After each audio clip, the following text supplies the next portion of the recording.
It wasn't until I, the clingy girlfriend who had stopped bugging him about meeting my parents for over 10 days, that Ryan finally realized something was wrong.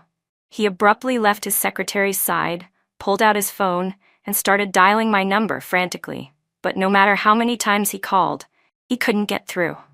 He opened his messaging app and tried to send me a message, but the moment he hit send, a red exclamation mark popped up. Ryan began pacing back and forth like a madman. Then, as if something had just occurred to him, he jumped into his car and sped all the way to the office. When he found the HR manager, he asked, "Has Emma still not shown up for work today?" The HR manager looked puzzled. "You don't know? She submitted her resignation the day after the gala. You signed it yourself." Those words hit Ryan like a thunderbolt. He stood frozen on the spot, stunned. Only then did he remember that day wasn't just the company's 5th anniversary, it was also the 27th time he had promised to meet my parents. But at the celebration, I was forced to drink by our business partners until I vomited blood. And he used the excuse that he couldn't handle the sight of blood, grabbed his secretary, and left in a hurry. I was taken to the hospital to have my stomach pumped, and the man who claimed to love me didn't even look back once. The colleagues who stayed by my side showed their discontent, saying I didn't deserve this. They all knew exactly who I had drunk myself sick for. That evening, the man who promised to meet my family once again broke his word.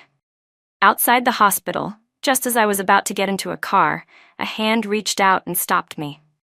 I just took Lily to the riverside to light some fireworks. She caught a cold from the wind, so I'm taking her home first. Let's reschedule meeting your parents. Next time, wear something cleaner, and we'll set another time. So it turned out he hadn't come to the hospital for me. He was only there because Lily had caught a cold. And this time, the reason he bailed was because I had thrown up on my clothes from drinking, and I wasn't presentable enough. Lily leaned out of the car window, putting on an apologetic expression, and said, "Sorry, Emma, it's all my fault. My body's just too fragile. Please don't be mad at Mr. Parker, okay?" If it were the past, I would have cried, yelled, and broken down. I would have demanded to know whether my stomach being pumped was worse or her catching a cold, whether I mattered more or she did. But this time, I just nodded and said calmly, "Drive safe." Ryan looked at me in surprise, clearly not expecting my reaction. His gaze flickered briefly before turning cold again. "It's good that you're not overreacting. Lily's family is one of our company's major clients. I'm doing this for business." He always used that excuse to justify his favoritism toward Lily in front of everyone. But her so-called important client family didn't even bring in 1/10 the performance I did for the company. Lying becomes a habit. And when you lie to others long enough, you start lying to yourself too. Inside the car, Ryan gently patted Lily on the head, then considerately fastened her seatbelt for her. He had never done anything like that for me. Even when I acted cute or begged, he would only reply, "You're too old for that? Don't be gross." Now I realize it wasn't the act that disgusted him. It was me. The warm April breeze brushed against my skin, but my heart felt cold. I finally understood this 9-year relationship with Ryan had reached its end. A luxury car pulled up in front of me. I forced a smile and got in. "Mom, Dad, I'll go back to France with you. I want to settle down overseas." "You should have done that a long time ago," my mom snapped. "That boyfriend of yours, Ryan, is completely unreliable. We came here 7 times and he bailed every single time. And even when you were in the hospital, he didn't stay with you." I couldn't bring myself to tell them that I wasn't sick. I had gotten my stomach pumped. That Ryan had come to the hospital, but only to leave again with his secretary. And I especially didn't dare tell them that he hadn't ditched me just 7 times, but 27. The other 20 times, I never had the courage to say anything. "You stayed in this country all these years for him," my dad said with a deep sigh, full of regret. "You supported his startup, stood by him through everything.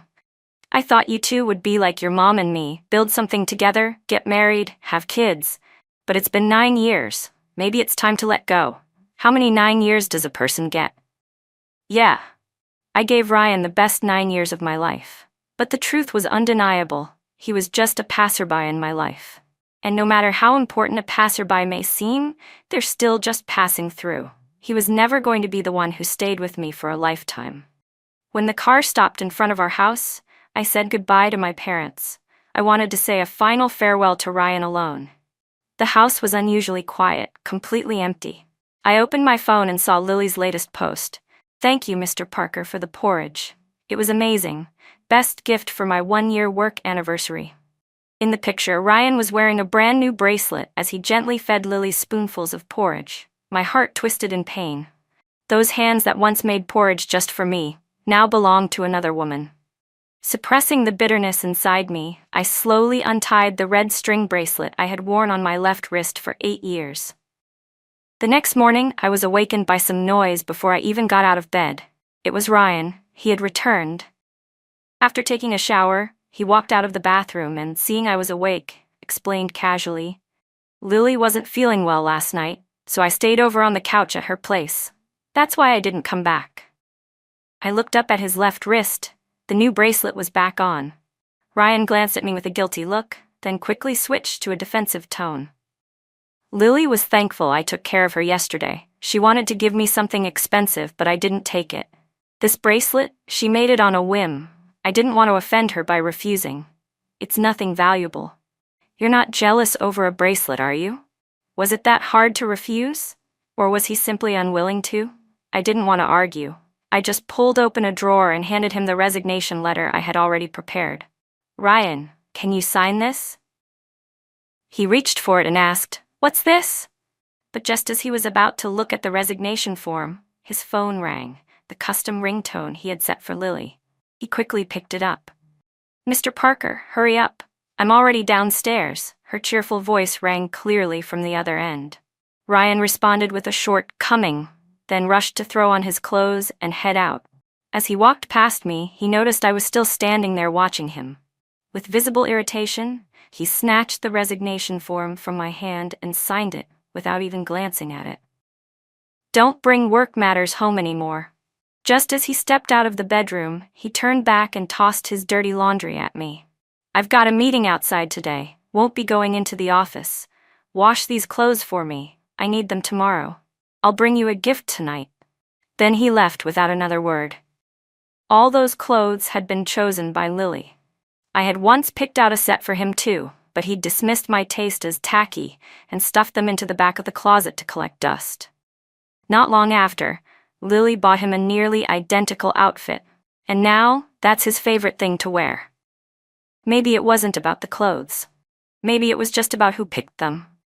I bent down and picked up the red string he had accidentally knocked to the floor on his way out. I looked at it for a second, then tossed it straight into the trash.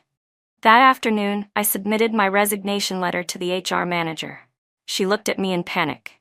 "Ms. Evans, I don't have the authority to approve this. You've played a huge role in building this company. If you leave, I can't explain it to Mr. Parker." She knew how much I had contributed and clearly wanted to stop me. "Does Mr. Parker even know you're resigning? This has his signature." She looked at the form over and over again, still hesitating. Finally, she called Ryan right in front of me. "Mr. Parker, I have something to report. Miss Evans, she's resigning." "Ryan, hurry up and take the photo.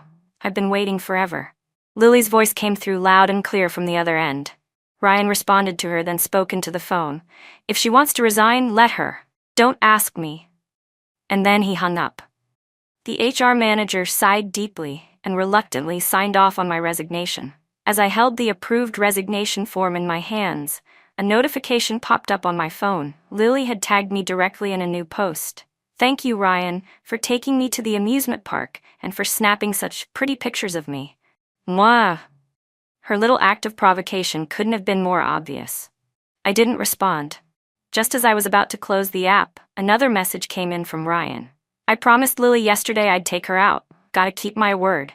Besides, Mr. Lin personally asked me to.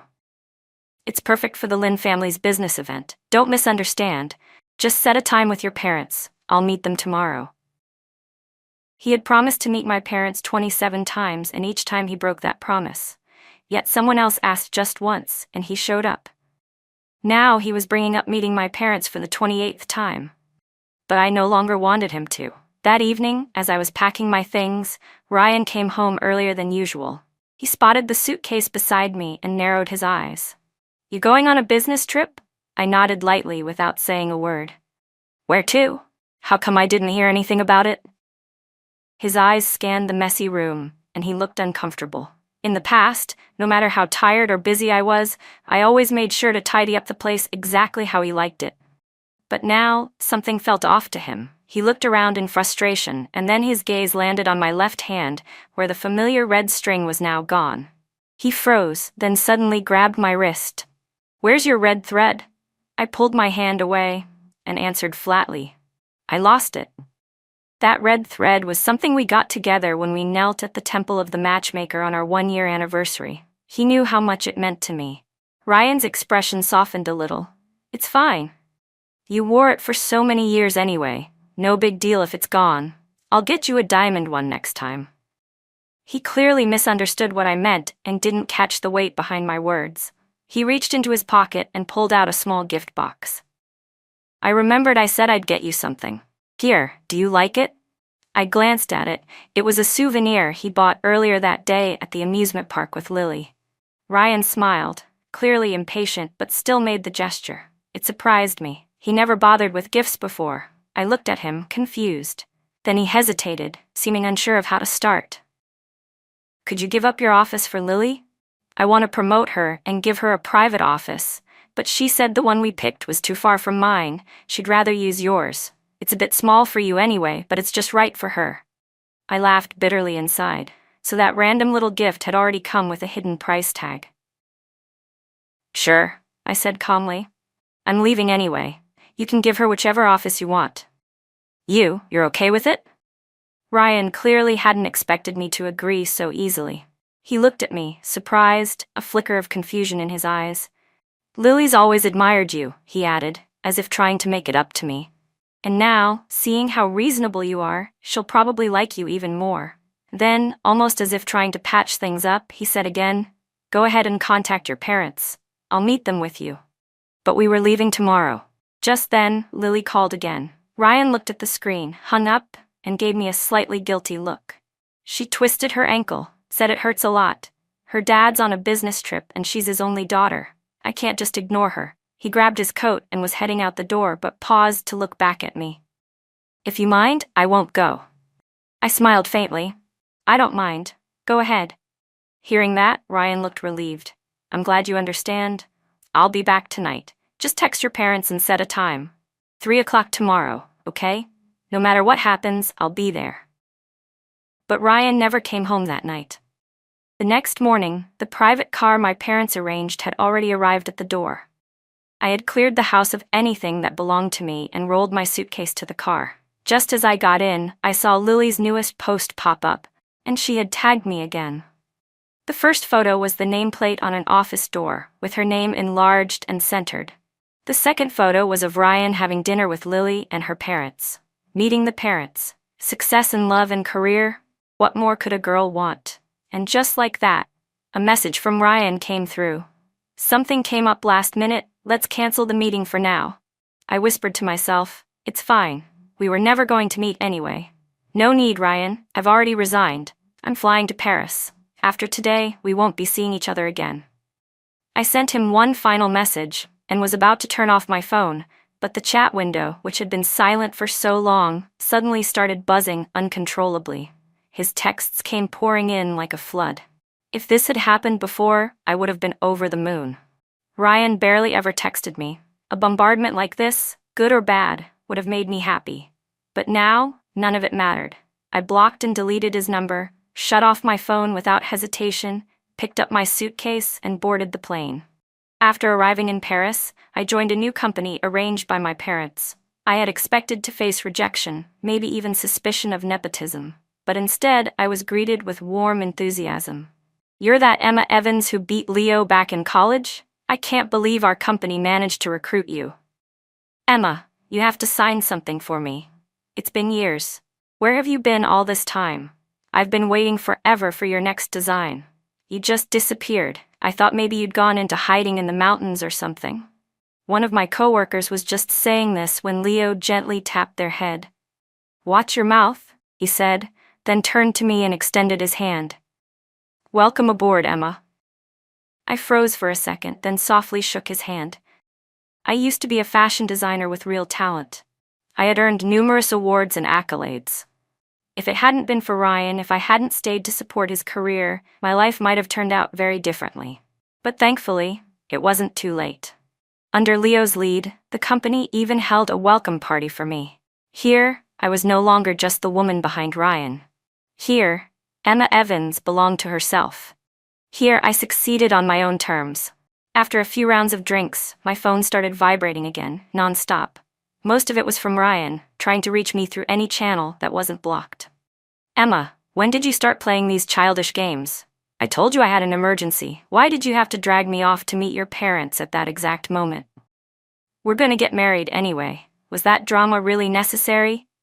No one else is like you. You just love putting on a show." I had already decided to let go, but reading those words still brought a sharp ache to my chest.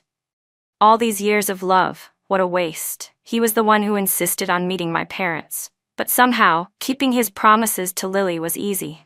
When it came to me, I was always the one being set aside, and every time it was the same excuse. "Lily is different. She's still just a girl. We're getting married eventually. What's the rush?" Leo must have noticed my change in mood and walked over with concern. "Emma, are you okay? Not enjoying the food?" Startled, I quickly locked my phone screen and forced a smile. "No, it's really good." I didn't want anyone to know just how small and pathetic I used to be. Maybe everyone picked up on the shift in my energy because the welcome party soon wrapped up early. I politely declined Leo's offer to walk me home. Everyone kept saying I'd once beaten him, but I honestly had no memory of it. Either way, it felt more appropriate to keep some professional distance from my new boss. Back at home, I reopened my phone. Ryan's messages had taken a sharp turn. "Emma Evans, you'd better come back here. You left behind a mess. Who's supposed to clean it up? Are your parents even that important? Just meet them whenever. It's not like we're married yet. Don't act like a diva." I couldn't help but laugh. After 9 years, he still thought my parents were just optional. Without hesitation, I pulled out the SIM card, snapped it in half, and went to the telecom store downstairs to get a new one. Aside from my parents, there was no one else I needed to stay in touch with. The so-called close friends I once had all drifted away, mostly because of Ryan. Looking back now, it was laughable. With the new number, Ryan could no longer contact me. My life finally started to feel peaceful again. After I left, Ryan had a rough time. The incomplete handover made work chaotic, and it took him a while to sort everything out. At the moment, he was sitting in his office, lashing out in frustration.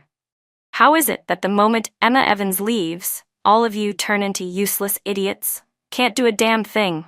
And who the hell approved her resignation? Get the HR manager in here."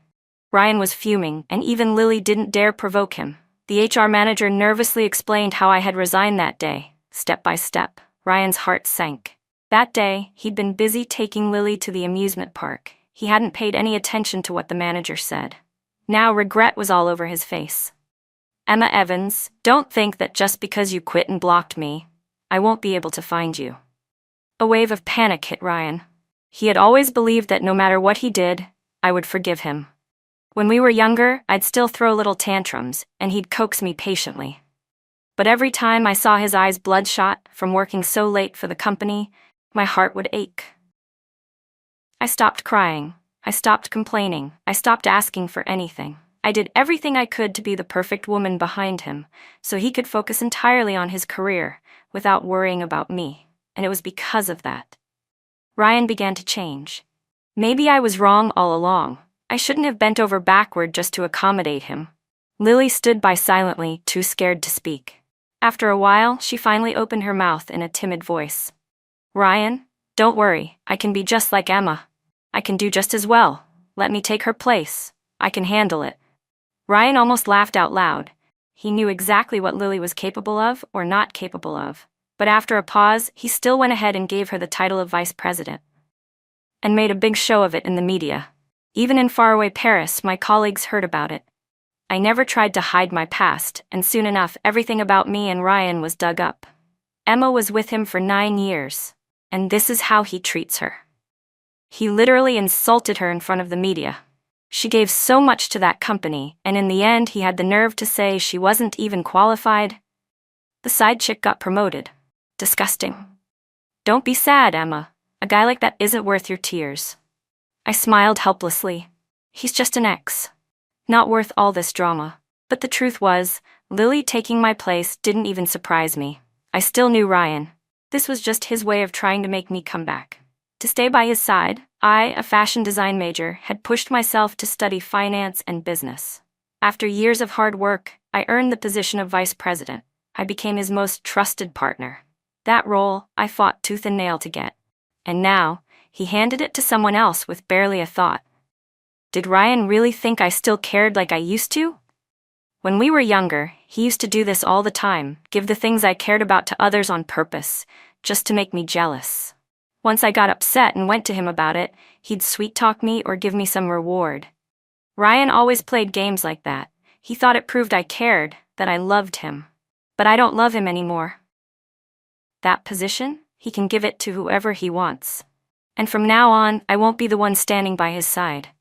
All those childish tricks, I just find them immature now. A cold can of soda pressed against my face, pulling me out of my thoughts. It was Leo, holding out an ice-cold Coke. Need me to get revenge for you? What? I blinked and took the can, a little stunned. You're part of my team now, he said casually. And I always take care of my people. His words, my people, caught me off guard. It was such a casual thing to say, yet it made me blush. My face warmed unexpectedly. Besides my parents, no one had stood so unconditionally by my side in a long time. I could never be like Lily, all soft and delicate. In my last job, I always seemed serious, like I didn't belong in the little happy bubble of Ryan and Lily's world. I was the outsider, the excess piece. But Leo's words made me smile. I'm not the petty type. What's there to take revenge for? Right now, anything about him. I didn't care at all. After Lily was promoted to vice president, her workload doubled. But since she had made big promises, she had no choice but to stay late and push herself to meet expectations. I had seen Lily's resume before. There was nothing remarkable about it. She only got into the company because she was the daughter of one of our partner company's vice presidents. What's going on with today's data report? Ryan's voice cut coldly through the middle of a team member's presentation. The room suddenly grew tense. Lily immediately stepped forward. Ryan? But before she could finish, Ryan shot her a piercing glare. Normally, he would have indulged her, but lately the sloppy project proposals and increasingly bizarre data reports had drained what little patience he had left. Lily's heart skipped a beat. She quickly changed her tone. Mr. Parker, don't blame them. It's my fault. I was looking at investment properties and noticed another site was a bit cheaper, so I adjusted the numbers. That's why they're inconsistent with the previous reports. As Ryan stared her down, Lily's voice grew softer and softer. He pinched the bridge of his nose in frustration and looked at her again. Her eyes were brimming with grievance, her expression pitiful. But Ryan just let out a cold laugh, his anger bubbling up. Who gave you the nerve to change the investment plan on your own? Don't you know that cheaper plot is near a site with nuclear contamination? And you're the vice president? That land was part of a major project I've been tracking for a long time. If things had gone smoothly, it likely would have succeeded. And now, because of one decision from you, everything's gone to hell. Just like that? The perfect image Ryan had worked so hard to maintain in front of Lily, the warm and commanding CEO, crumbled. He'd always known Lily wasn't capable, but still gave her partial authority because of her coquettish requests. He figured she'd mess up eventually, but he also assumed he'd be there to clean up whatever mess she made. I'll fix it when I'm back, he thought at the time. Ryan had that kind of confidence. He thought I'd never really leave him. But after all this time, with no sign of me returning, the moment Lily changed the plan on her own, his growing unease reached its peak. Because the investment deal ultimately fell through, Ryan removed Lily from her position. When the news hit the media, even my coworkers in Paris were celebrating. See? Guys who cherish their women thrive. Guys who screw them over? Total losers. I knew karma would catch up to him eventually. What are you talking about? Emma never even married that jerk. Exactly. They weren't even married. I rested my chin in my hand and shook my head with a helpless smile. These gossipy colleagues. I really wasn't as fragile as they thought. I had already let it all go. Leo, who should have been in a meeting, suddenly showed up in the work area. He casually handed me a small paper bag. It was my favorite, egg tarts. So, feeling any better? Yeah, thanks, for the egg tart.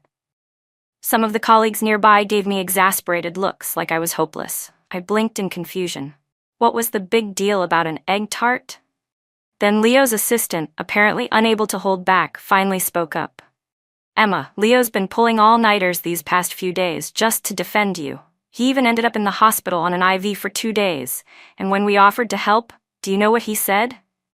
He said, "She's mine to protect." So it was Leo who exposed the fact that Lily had tampered with the investment plan. My hand trembled slightly as I held the egg tart, stunned. I opened my mouth, but under the weight of emotion, my throat tightened. I couldn't get a word out. Leo gently patted my back, his voice calm and reassuring. "Are you upset?" I shook my head hard, but the tears came anyway. I couldn't hold them back. Why was he being so good to me? We weren't even that close. And yet after everything, after dinner, I took the initiative to ask Leo out. "Why are you helping me?" My guarded tone made a flash of hurt appear in his expression. "You beat me in design once. Do you remember that?" I shook my head, a little guilty. Everyone kept saying I had beaten Leo before, but I had no memory of it. Leo smiled, pulled a bracelet from his pocket, and held it up. The tiny fish charm on it instantly pulled me back to that design competition years ago. It was the first international competition I entered after graduating college. Just as expected, I won first place. The runner-up was a chubby boy, or at least that's how I remembered it. A boy. As I was leaving the venue and heading back to the hotel, I saw him surrounded by a group of people mocking him. "A fat loser like you wants to be a designer? You look disgusting, seriously gross." A group of them pointed fingers and hurled insults. From their conversation, I quickly pieced together what had happened. Each school had only one nomination slot, and his school had chosen him over the others. These were the classmates who didn't get picked. And now that he hadn't won the championship, they blamed it all on his appearance. If I had gone instead, we would have taken first place. "You only lost because you're fat. No judge is giving high scores to someone who looks like that. You don't even know how to dress yourself. How can you design clothes for anyone else? The teacher made a huge mistake choosing you." Their words got nastier and nastier. Maybe it was my youthful impulse or just my sense of justice, but I couldn't stand by and watch. I didn't care how many of them there were. I stormed over and confronted them. "If you're so talented, why didn't your teacher recommend you for the competition? Other than being skinny, how are you better than him?" I gave the chubby boy a dramatic once-over. "Honestly, your outfit is hideous. Seriously next-level ugly." The crowd grew angrier. One of the girls lunged toward me to grab my hair, but I dodged easily. "Did I hit a nerve?" I smirked. "I'm the champion, remember? Clearly the judges and I have similar taste. And the way you all look, like toads in a swamp, no one wants to see that." They had numbers on their side, so I kicked the ringleader hard, grabbed the boy's hand, and ran. "So, you were that little chubby second-place guy," I said, now looking at Leo. "You've changed a lot." Seeing him now brought back memories of my over-the-top, hot-headed self back then. It was embarrassing. To encourage him back then, I had given him a bracelet with a little koi charm on it. So what if you're chubby? You're still adorable and incredibly talented. Don't listen to their nonsense. I brought this koi charm from home. It's supposed to bring good luck. Here, take it. I wouldn't have won without you pushing me. Now it's your turn. Let it bring you a win next time. I had been in a rush to get back to the hotel, so after he thanked me, I left in a hurry. Leo looked at me now with gentle eyes. After that, he started winning every competition he entered. His weight began to drop, probably from catching a cold or something, but it kept coming off. All these years, he had been looking for the girl who gave him that lucky koi. Because without Emma Evans, he might have died. What I didn't know was that back then, he had been planning to throw himself into a river after the event. The girl with the koi charm had pulled him from the edge and left a mark on his soul. Of course, Leo never told me any of this. He just smiled and said, "Yeah, I've lost a lot of weight. No wonder you didn't recognize me. I've kept your koi all these years, just to find you again. You Chinese believe in repaying kindness, right? I'd even marry you if that's what it took." Seeing the shock on my face, he quickly added, "Just kidding." Then he gently helped wipe away the water I had choked on out of surprise. Back in the city, after Ryan had stripped Lily of her title, he fell into a deep slump. Returning to his home, now eerily quiet, he stared blankly at the familiar decor.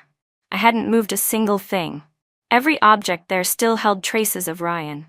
If I had stayed and looked at all that, remembering the past, I would have lost my appetite completely. He picked up the incense stick on the table, staring at it, lost in thought. Even though his life was objectively improving, Ryan's health started to show signs of decline. He became anxious more easily. He had trouble sleeping. I had agonized over it for so long. That incense was something I had learned to make specifically for Ryan. The elderly master who made it was already advanced in age, and his production couldn't keep up with Ryan's constant use. I didn't want to see Ryan suffer from his worsening insomnia, so I approached the master and asked him to teach me, but every time I was turned away. "No women," he'd say. "Only passed down to men." So I kept showing up whenever I had free time. I cleaned his home, did his laundry, cooked his meals, told him stories to pass the time. Over a long period, he gradually warmed up to me. "If you're willing to climb from the foot of the mountain and bow to each generation of incense masters along the way," he finally said, "I'll make an exception and teach you." "Really?" I looked at him, eyes wide with disbelief. The old man gently patted my head. "Better hurry, or I might change my mind. If you hadn't been so determined, I wouldn't bother passing this craft on." So I started from the foot of the mountain, bowing all the way up. It took 2 full hours. Back then, Ryan was with me the entire time. "Emma, enough," he said. "It's just a little insomnia. I can deal with it." But he remembered the determination in my eyes that day. And now, as he looked at the incense on the table, a sharp ache gripped his heart. It was his body, yet I had cared more about it than he did. Staring at the incense, Ryan was filled with regret. Just then, his phone rang. "Mr. Parker, we've located her." Upon learning that I was in Paris, Ryan immediately ordered his assistant to book a flight. Just as he stepped out the door, he ran into Lily. Lately, he had been ignoring her, and it had started to make her uneasy. After much hesitation, she had finally come to apologize. "What are you doing here?" Ryan's voice was flat, tinged with irritation. "Ryan, I just came to say I'm sorry," Lily said softly. "About the land deal, I messed up. I'll work harder. I want to be better than Emma." Ryan sneered, his tone dripping with contempt. "You could work for decades and still never catch up to Emma." Lily's face paled with shock. Ryan, who once would have pulled the stars from the sky for her, had changed so completely she could hardly recognize him. "What's wrong with you?" she whimpered. "Didn't you say you like me? Emma's gone now, we can be together. I only made one small mistake and I've already apologized. Why are you still being so mean to me?" Tears welled in her eyes as she clung to Ryan's arm, swaying slightly as she tried to act cute. "Enough. You're exhausting." Ryan's voice turned cold. "If you didn't look a little like the younger Emma, someone like you never would have made it into my company. Don't push it. Get lost." He shoved her off and headed straight for the airport. I was out buying groceries when I ran into Ryan. The moment I saw him, I instinctively turned to leave, but he grabbed my wrist and stopped me. "Emma," he said, gripping my hand, "it's been so long. Isn't it time to let the anger go?" I let out a cold laugh. "Anger? I was never angry, Ryan." His brows furrowed slightly. "You're still upset about the time I didn't meet your parents, aren't you? Let's go now. They're in Paris, right? I brought a lot of gifts. I'll make sure they get a good impression of me." Still clutching my hand tightly, he rambled on like he could fix everything with good intentions and empty promises. I couldn't hold back anymore. I slapped him across the face. "Ryan, we broke up. I'm not introducing you to my parents." The slap snapped him back to reality, and he finally let go of my hand. I rubbed my wrist, clearly annoyed, but then I heard his voice again. This time, it really was my fault. "I've already fired Lily. Your position has always been here. Come back with me." "Ryan," I said, staring him down, "what makes you think that just because you want me to come back I will? We broke up. We're both doing fine separately. Don't come looking for me, and I won't disturb you and your precious little secretary." He rushed to explain himself. "Emma, don't be mad. I only kept Lily around because she reminded me a little of the younger you. I missed that time." I took a deep breath and steadied my voice. "Ryan, am I dead to you? You had to go look for memories of me in someone else? Don't use me as your excuse for cheating." His eyes turned red. He reached for me as if to pull me into a hug, but before he could touch me, Leo appeared and kicked him hard, sending him stumbling backward. "What kind of creep do you think you are, harassing my girlfriend?" Leo did it on purpose, of course. But honestly, it was the best way to make sure Ryan wouldn't keep pestering me.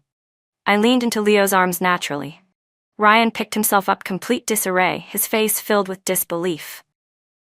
"Boyfriend? Emma, you don't have to grab some random guy just to get back at me. 9 years. We were together for 9 years. Before he could finish, I grabbed Leo's tie, yanked him down, and kissed him." Leo's eyes widened in shock as our lips met. "See that, Ryan?" I said, loud and clear. "He's my boyfriend. I love him. I'm going to marry him. We've already met each other's parents. You didn't want to? That's fine. Someone else does." Ryan staggered back a few steps, visibly shaken, his body trembling. "Emma, this isn't real. It's not, right? You should be with me. Leave him. Come back with me." He tried to grab me again, but Leo shoved him off firmly. If Mr. Parker doesn't know how to cherish something, he doesn't deserve to regret losing it. I looked Ryan in the eye one last time, full of contempt. He'd been hit pretty hard, and didn't chase after me again. "You kissed me just now," Leo said, smirking. "I'm taking it seriously. You'll have to take responsibility." All those months of support from Leo, how could I say I wasn't moved? That moment, I had simply followed my heart. I liked this man, who always looked at me like I was his entire world. "If you keep behaving," I said, teasing, "I might just make it official." Leo lit up with joy, picked me up and spun me around. "I've waited so long for you." After Ryan fired Lily, her father tried helping her get another job, but the land scandal kept resurfacing, and she never lasted more than 3 months before getting let go. Unwilling to give up, Lily went to Ryan again, only for him to set her up and have her sent to prison. On the day Leo and I got married, Ryan was hit by a car, driven by Lily's father, and rushed to the hospital. His condition was critical, his survival uncertain. News outlets everywhere reported on it. But what did that have to do with me? It was the life he chose. Leo and I, on the other hand, joined forces and soon became major figures in the fashion world. A few years later, we had a child. Even then, Leo never stopped loving me the way he always had. He wasn't Ryan. He was my Leo. He didn't stop loving me because I changed. How lucky we were that we didn't meet too late.